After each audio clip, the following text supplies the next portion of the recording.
Now that we've looked broadly at insurance, it's time to learn more about the rights and responsibilities of both the customer and the insurer.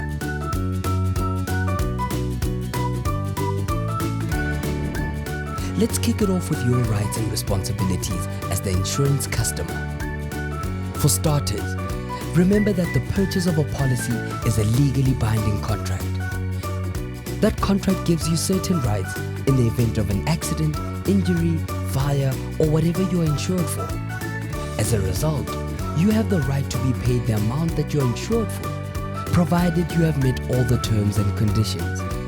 It is your responsibility to make sure that you understand everything in the policy and that you always tell the truth. You also have the responsibility to pay your premiums and to follow the rules as written in your policy document. Lastly, you have the right to cancel your policy within a period of notice, usually a month, as indicated in your policy document. Here are some other things that you should always keep in mind. Make sure to shop around for the best value, and remember, it's not always the cheapest. Remember, fraudulent claims are a criminal offense. When you purchase insurance telephonically, it is recorded and is seen as a legally binding contract. You may have heard of excess. That's the amount you need to pay before your insurance company will pay the claim. It's important to know what your excess is. It's also important to check your insured values annually, adjusting if necessary. In general, policies pay out a certain maximum value for different items. So, make sure that anything of high value is stated in your policy to be paid out at its real value. Lastly, note that listing beneficiaries younger than 18 years can cause a payout delay. Also, remember to check your beneficiaries annually.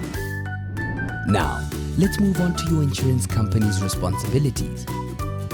Most importantly, they take responsibility for the risks you face. If an insured event happens and your premiums are up to date, of course. It is also their responsibility to pay out depending on what you are covered for. Your insurer must explain the policy to you in full, answering all questions you may have on your policy. It's also their responsibility to have qualified agents to help you make the right decision, to obey insurance-related South African law, and to be registered with the South African Reserve Bank and registered for products that they sell. It's only by living up to our responsibilities on both sides and knowing our rights that insurance works for everyone. In our final section, we'll have a look at how to sign up for insurance and what happens when you need to submit a claim.